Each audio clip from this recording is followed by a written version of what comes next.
Hai sahabat Duters, akhir pekan saatnya kita membahas Bicara Trending. Saya akan membacakan berita-berita terkini di nusantara-terkini.co.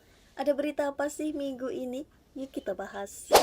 Berita pertama yang kita bahas adalah Prabowo tekankan militeristik ke kabinetnya.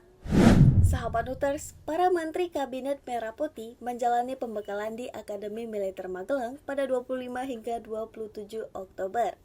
Para menteri juga telah bersiap dengan menjajal baju loreng khas TNI loh.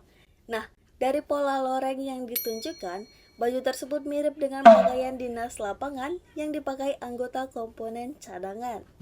Terkait hal ini, Presiden RI Prabowo Subianto menegaskan bahwa agenda retreat Kabinet Merah Putih berisikan latihan serta pengarahan kepada seluruh jajaran menteri dan wakil menteri, bukan bermaksud militeristik nih sahabat Nuters.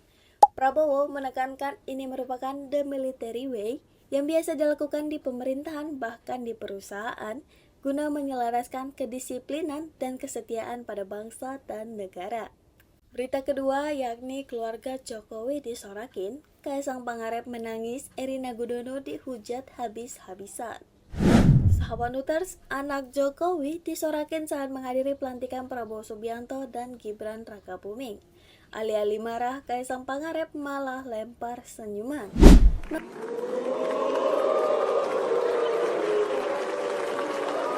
Nah, sebelum dapat sorakan, Kaisang Pangarep ternyata sempat menangis nih saat membahas sang istri. Seperti kita ketahui, belakangan Erina Gudono menjadi bulan-bulanan warganet di media sosial. Bukan hanya hujatan yang diterima, melainkan diduga tulisan warganet yang berkonotasi negatif juga mengiringinya. Nah, dari konten terbaru Kaisang di YouTube, ayah satu anak ini menangis karena membaca komentar negatif soal anaknya.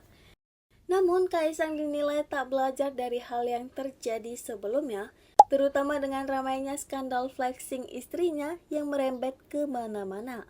Sehingga Kaisang harus membereskan skandal tersebut dengan menyambangi KPK loh.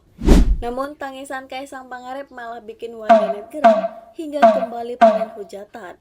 Waduh. Dan berita terakhir yang kita bahas, Mayor Teddy sabet jabat mentereng di Kabinet Prabowo Subianto. Karir Mayor Teddy Indra Wijaya melejit nih sahabat Nuters. Dulu menjadi ajudan Prabowo Subianto, kini Mayor Teddy diangkat menjadi sekretaris kabinet oleh Presiden Prabowo Subianto. Pasalnya, jabatan setingkat menteri ini diberikan kepada anggota TNI dengan pangkat setara jenderal. Banyak yang mengaitkan penunjukan Teddy sebagai seskap terkait dengan loyalitasnya selama menjadi ajudan Prabowo. Nah, ternyata jabatan yang diterima Mayor Teddy ini menuai pro dan kontra, salah satunya dari anggota DPR RI dari fraksi PDIP, TB Hasanuddin. TB Hasanuddin menyebut agar Mayor Teddy mengundurkan diri dari jabatannya sebagai TNI aktif karena telah dilantik menjadi sekretaris kabinet. Alasannya, karena penempatan prajurit TNI aktif hanya dapat ditempatkan di 10 lembaga atau kementerian. Hasan Nasbi menerangkan aturan mengenai posisi seskap di bawah Kementerian Sekretariat Negara sudah berdasarkan peraturan presiden yang baru. Sayangnya ia belum mengungkapkan perpres lengkap yang mengakomodir jabatan untuk Mayor Teddy. Hasan hanya menekankan dengan adanya perpres ini, Mayor Teddy tak harus mundur dari militer karena seskap merupakan jabatan setingkat ASN Eselon 2. Teddy Indra Wijaya, Sekretaris Kabinet. Nah, dari ketiga berita yang kita bahas, berita yang mana nih yang sahabat Nuters suka?